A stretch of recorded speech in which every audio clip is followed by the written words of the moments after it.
वैशाख मास महत्तम अध्याय 13। जय श्री राधा कृष्ण। देखो, नारद मुनि ने स्वयं कहा है कि वो मनुष्य बहुत भाग्यशाली होते हैं जो वैशाख में कोई भी नियम लेते हैं, और आप पर तो श्री कृष्ण की साक्षात कृपा है, तभी आप नियम से ये वैशाख महत्तम सुन पा रहे हो। बस अब करना ये है कि भक्ति को और बढ़ाना है, और भक्ति और पुण्य बढ़ाने का सरल रास्ता है इस पवित्र वैशाख महीने का ज्यादा से ज्यादा उपयोग करना। अभी भी समय है, ज्यादा से ज्यादा पुण्य कर्म कर लो। अब श्री गणेश जी महाराज और अपने गुरुदेव को याद करते हुए वैशाख मास महत्तम का अध्याय 13 सुनते हैं। कैलाशी शिव सुत सुनो, करो भक्त कल्याण, सब जन द्वारे आखड़े, आज बचा लो प्राण। बोलो गणेश जी महाराज की जय।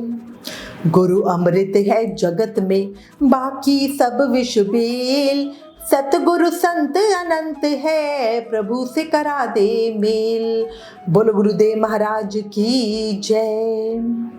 वैशाख मास महत्तम के अध्याय 12 में श्री सूत जी महाराज ने सभी ऋषियों को वैशाख महत्तम में राजा महिरथ की कथा और यम ब्राह्मण संवाद सुनाया था। अब आज इस अध्याय में ब्राह्मण और घर की छिपकली का प्राचीन इतिहास सुनेंगे। शुरू करते हैं। श्री सूत जी महाराज सभी ऋषियों से बोले, एक समय नारद जी ने राजा अम्बरीश को कहा, हे राजन, वैशाख महीने में मार्ग चलने से व्याकुल और प्यासे मनुष्यों को जो जलदान नहीं करते वो पक्षी की योनि पाते हैं। उदाहरण के लिए हम ब्राह्मण और घर की छिपकली का प्राचीन इतिहास कहते हैं। ये परम अद्भुत संवाद है। प्राचीन काल में इक्ष्वाकु वंश में हेमांग नामक एक राजा हुए। वो ब्राह्मणों का भक्त, अनिंदक, जित शत्रु और जितेंद्रिय था। पृथ्वी में जितने बालू के कण, समुद्र में जितने जल के बिंदु और आकाश में जितने तारे हैं, उतनी ही गौ उस राजा ने दान की। उसने बहुत से यज्ञ किए। उन यज्ञों की कुशाओं से पृथ्वी पर कुशा ही कुशा दिखाई देने लगी, तथा गौ, भूमि, तिल और स्वर्ण दान से बहुत से ब्राह्मणों को प्रसन्न किया। कोई ऐसा दान नहीं जो उसने नहीं किया। परंतु हे राजन, सुख की इच्छा करने वाले उस राजा ने एक जलदान नहीं किया। ब्रह्मपुत्र महात्मा वशिष्ठ जी ने उसे ज्ञान भी कराया कि जलदान करो, परंतु उस दुर्बुद्धि ने और हेतुवाद से कहा कि जल तो बिना मूल्य का मिलता है, फ्री का होता है, इसे दान करने से हमें क्या ही फल मिलेगा। ऐसी अनेकों बातें कही और ब्राह्मण को जलदान नहीं किया, और कहने लगा कि दुर्लभ वस्तु दान करने से ही पुण्य मिलता है, और यही ठीक भी है, क्योंकि उसकी सोच थी कि जल तो फ्री का होता है, अगर मैं महंगी महंगी चीजें दूंगा तो उसका मुझे फल मिलेगा। वो राजा लूले, लंगड़े, दरिद्री और जीविकाहीन ब्राह्मणों की सेवा तो करता था, किंतु वेद पाठी, तत्व ज्ञानी और ब्रह्मवादियों की पूजा नहीं करता था। वो राजा कहा करता था कि विख्यात ब्राह्मणों की पूजा सेवा तो सभी करते हैं, परंतु अनाथ, बिना पढ़े लिखे, लूले लंगड़े ब्राह्मण और दरिद्रियों की बड़ी दुर्गति है, इसलिए ऐसे ही लोग मेरी दया के पात्र हैं। इस तरह वो दुर्बुद्धि कुपात्रों को दान देता रहा। इस महादोष के कारण 3 जन्म तक उसे चातक की योनि मिली, फिर 1 जन्म गिद्ध बना और 7 जन्म तक कुत्ते की योनि में रहा। फिर हे राजन, वो एक राजा के घर छिपकली की योनि में जाकर रहा। उस राजा का नाम श्रुति कीर्ति था और मिथिलापुरी का वो राजा था। छिपकली घर के दरवाजे की चौखट के ऊपर कीड़ों का भक्षण करते हुए 87 वर्ष तक वही रही। एक दिन दैव योग से मुनियों में श्रेष्ठ शुतिदेव नामक ऋषि दोपहर के समय मार्ग से थके हुए मिथिलापति के घर आए। ऋषि को देखकर राजा अत्यंत प्रसन्न होकर सहसा उठकर बड़े आदर सत्कार से मधुपाक आदि से पूजन करके चरण धोने लगे और चंडोदक को अपने मस्तक पर छिड़कने लगे। तब दैव योग से एक बूंद जल उस छिपकली पर भी गिर पड़ा। जल की बूंद पड़ते ही उसे ज्ञान हो गया और नाना योनियों में दुखों से दुखित हो ब्राह्मण देवता से हाय हाय करके कहने लगा कि हे ब्राह्मण देव मेरी रक्षा करो, हे ब्राह्मण देव मेरी रक्षा करो। अब एक छिपकली पहले तो मनुष्य भाषा में बोल रहा है, वही आश्चर्य का विषय था। तो एक छिपकली का ऐसा शब्द सुनकर मुनि शुद्धदेव जी को बड़ा आश्चर्य हुआ और वो कहने लगे, हे गोधा, तू कहाँ है? गोधा यानी छिपकली को बोलते हैं। फिर उसके बाद मुनि ने कहा, तू क्यों विलाप करता है? तेरी ये दशा कैसे हुई? तू देवता है कि पुरुष है, या कोई राजा है या ब्राह्मण है? हे महाभाग, तू कौन है? कह तो सही, मैं आज ही तेरा उद्धार जरूर करूंगा। अब ऋषि की ऐसी बात सुनकर वो छिपकली रूप में राजा हेमांग शुद्धदेव जी से कहने लगा कि हे श्रेष्ठ मुनि, मेरा जन्म इक्ष्वाकु कुल में हुआ था और मैं वेद शास्त्रों का पूर्ण ज्ञाता था।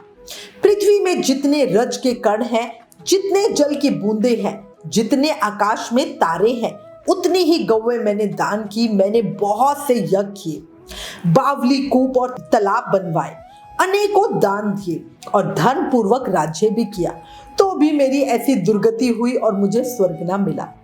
3 जन्म तक मुझे चातक योनि मिली, 1 जन्म में मैं गिद्ध हुआ और फिर 7 जन्मों तक कुत्ते की योनि में पड़ा रहा।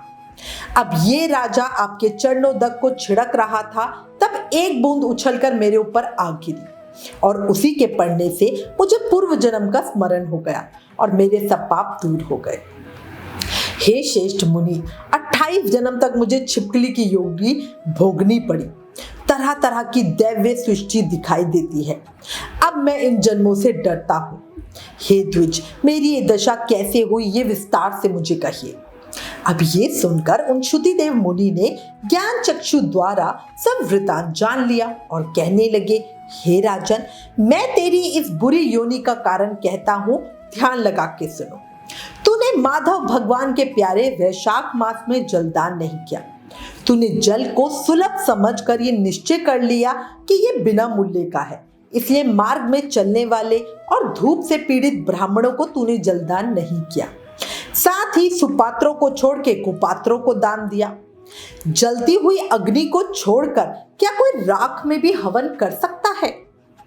प्राय बताए हुए सुगंध आदि से युक्त कांटेदार वृक्षों का क्या कभी कोई पूजन करता है?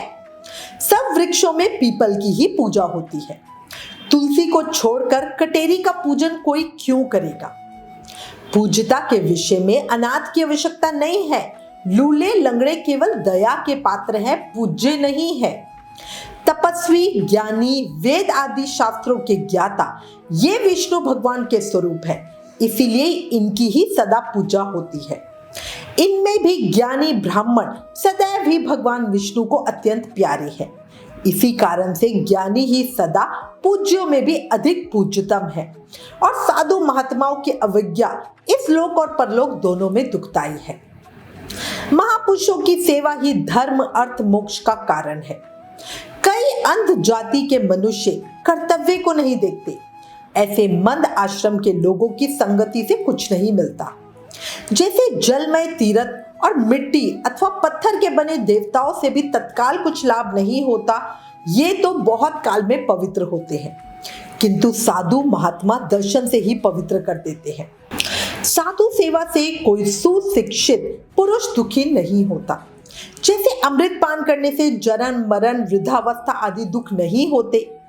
पर तूने जलदान नहीं किया, ना साधुओं की सेवा की। हे इक्ष्वाकु नंदन, इसी से तेरी ये दुर्गति हुई है।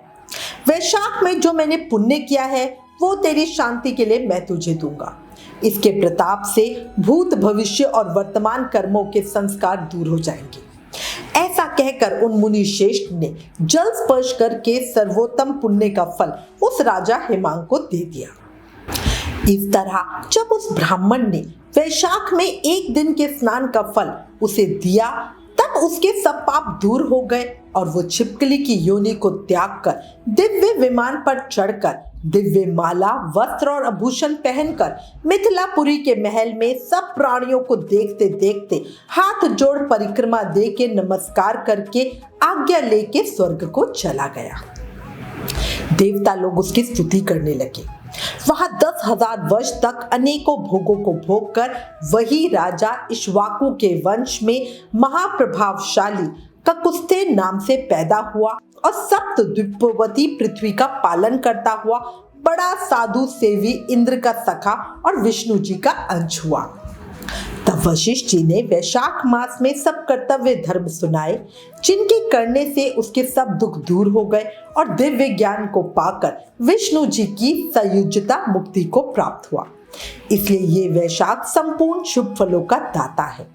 इसमें जो मनुष्य धर्म करता है उसकी आयु और यश बढ़ता है, पाप दूर हो जाते हैं, पुरुषार्थ चतुष्टय की प्राप्ति होती है और भगवान विष्णु प्रसन्न होते हैं।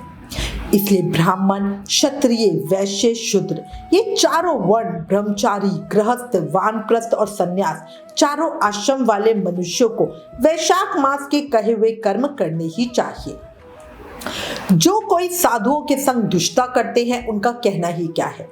इसी प्रकार साधुओं की सेवा ना करने से इक्ष्वाकु के पुत्र ने दुख भोगा और अनेक बुरी योनियों में जन्म लिया। जो रात दिन इस पुण्य चरित्र रूपी पुराने इतिहास को सुनते हैं वो जन्म, मृत्यु, बुढ़ापा आदि से निर्संदेह छूट जाते हैं। वैशाख मास महत्तम अध्याय 13 संपूर्ण। कल अध्याय 14 में आगे की कथा सुनेंगे। आज इस अध्याय में जो राजा हेमांग ने किया वही करने को आजकल कलयुग में कहा जाता है। कुछ बुद्धिजीवी लोग इसी तरह की बातें करते हैं और कहते हैं दूध गरीबों को पिलाओ, शिव पर मत चढ़ाओ, और या फिर क्यों ब्राह्मणों को खिला रहे हो जिनको हर कोई दे रहा है, गरीबों को दो। तो इस अध्याय में इसी विषय पर बात की गई है। इस अध्याय में स्पष्ट किया गया है कि पूज्य को ही पूजना चाहिए, दान हमें सुपात्र को ही करना चाहिए। जरूरतमंद व्यक्ति दया के पात्र होते हैं, उनके प्रति किया गया कर्म शुभ कर्म या पुण्य में आता है। दान हमें ब्राह्मणों को ही करना चाहिए, तभी हमें दान का फल मिलता है। अब अंत में मेरी बात सुन लो, समझ लो। ये संसार हमको जो लगता है अपना, पूरी तरह झूठ है, बस ये है एक सपना। याद रहता सबको अपना हर एक काम है, प्रभु नाम सत्य, बाकी सब नकाम है। जब पता है सिर्फ कृष्ण सहारा है तो फिर क्यों इस जगत से आस लगाकर बैठे हो। धर्म और कर्म ही साथ जाएंगे, बाकी सब यही रह जाएगा। और हम जग पर तो ज्यादा ध्यान देते हैं पर कर्मों पर नहीं। अभी भी समय है, जागो, सोचो। देखो कलयुग बहुत बुरा है, पर हमारे कृपालु दयालु भगवान ने हम पर बड़ी कृपा करी है, जो इस युग में उनको पाना बहुत सहज सरल कर दिया है। सिर्फ नाम जाप करके हम कृष्ण भक्ति, मुक्ति, प्रेम सब पा सकते हैं। इसलिए ज्यादा से ज्यादा नाम जाप करो। याद रखो कलयुग केवल नाम आधार। हमें सिर्फ नाम जाप करके ही भक्ति, शक्ति, मुक्ति, प्रेम सब मिल सकता है। इसलिए प्रेम से, मन से, भाव से हर समय, हर पल, हर सांस के साथ जाप करते रहो। हरे कृष्ण कृष्ण कृष्ण हरे हरे, हरे राम राम राम हरे हरे। प्लीज इस वीडियोस को ज्यादा से ज्यादा शेयर करके वैशाख मास का प्रभाव सबको बताओ। अपने शास्त्रों का ज्यादा से ज्यादा प्रचार करो, ये भी एक सेवा है। Please like, share and subscribe. Thank you. जय श्री राधा कृष्ण।